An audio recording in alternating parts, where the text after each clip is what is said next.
Entonces, el motor de agua, sí, también es verdad que estuve mirando de eso, pero es que tiene que ser rentable, tiene que ser comparable, ¿no?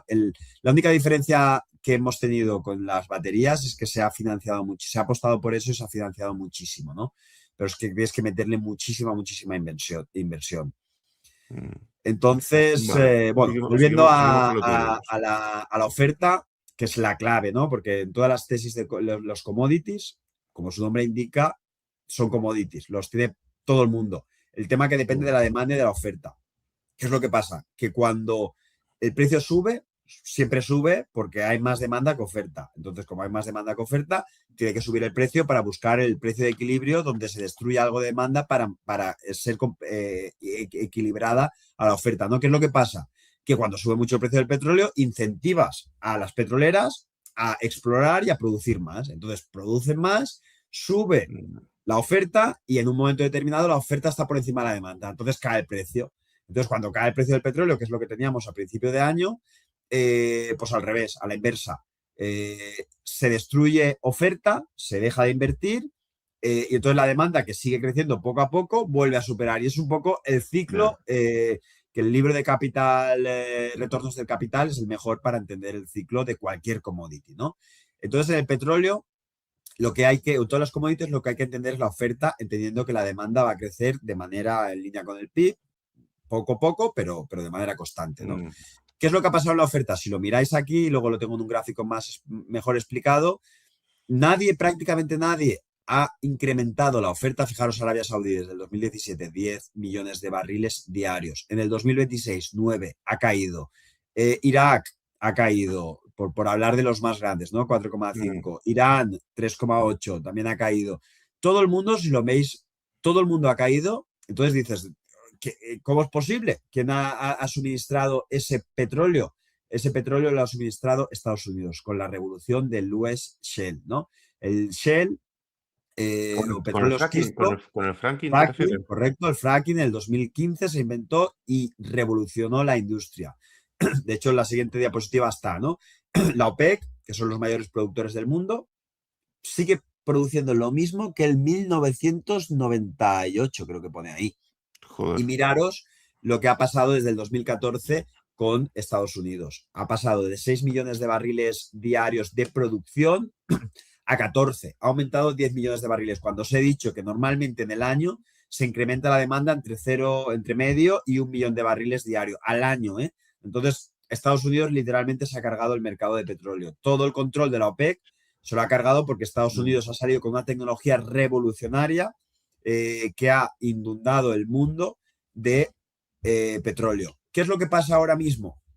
Fijaros dónde está subrayado, ¿no? Porque cuando sube el precio del petróleo, que os estaba diciendo, hay incentivo a producir más porque ganas más. ¿Y el precio del petróleo dónde está ahora? Está en las nubes el precio del petróleo. Pero en Estados Unidos ya llevan unos meses, por no decir algo más de unos meses, un año ya, teniendo problemas para aumentar la producción. Porque lo bueno o malo del petróleo es que no es como la cerveza, que creas cerveza y Mm. cerveza y cerveza y cerveza y es infinita, ¿no? O los iPhones o tal, es prácticamente infinito, ¿no? El petróleo, cuando tú tienes una cuenca de petróleo, cuando se acaba el petróleo se ha acabado. Es que para formar ese petróleo has necesitado 200, 300, 400 años, ¿no? Para formar el petróleo. Entonces, cuando se ha acabado, ya no hay manera de extraer más. En Estados Unidos, el fracking se está cargando ya las cuencas más productivas que Mm. había de petróleo. Entonces, esto significa que para los próximos años, Estados Unidos ya no va a ser el que va a satisfacer al consumidor marginal.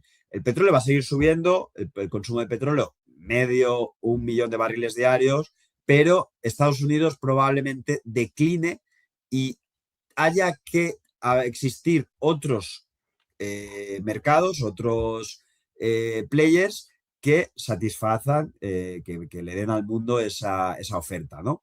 Y Ujú. entonces aquí es donde entra la idea de offshore drilling, ¿no? ¿Qué son los offshore drillers? Estos barcos que veis aquí son carísimos, cada uno son 300 millones, quebraron todos en el 2020, absolutamente todos, y esta empresa no es una excepción. Esta empresa la retrasaron y quebró en el 2022. ¿Por qué? Porque esto es sacar petróleo en alta mar, ¿no? Anteriormente Que son tenía como la empresa de Canop. con la empresa de... Canop.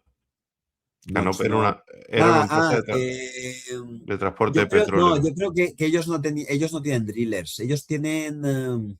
sé cuál dices, no sé exactamente el mismo Canop, negocio. además, el problema que tuvimos fue que estuvo un tiempo hundida porque el Mar del Norte subieron los impuestos una barbaridad y era una empresa muy pequeña, tenía creo que 5 o 6 barcos y uno de ellos Sí, o dos pero eran de eran de Europa. asistencia. Sí. Sí, y nos salió muy mal porque ha estado muy, muy barata hasta que ha recuperado un poquito y cuando empezó a recuperar la matriz nos la opó. El robo de siempre. Sí, sí, lo conozco la historia, pero no era drillers. Estos lo que hacen es producir. Estos se ponen encima de una cuenca en medio del mar de O petróleo y sea, el mismo extraen barco petróleo. produce. O sea, Extraen petróleo, sí, o sea, extraen petróleo, eso el es. barco no transporta petróleo, o sea, el No, barco no transporta, exacto, no transporta. Lo que hace es producir. Es un barco, es que no se le llama barco, se le llama plataforma, porque se vale. pone en el medio del mar, depende del tipo de barco, que aquí la mayoría son o floaters, o sea, son barcos, hay diferentes tipos, no vamos a llamarle barco, vamos a llamarle plataformas, que es como está bien dicho, que operan en alta mar, ¿no? Entonces, yo que sé, a 1000 kilómetros de la costa y empieza a extraer petróleo. Eso es su funcionamiento.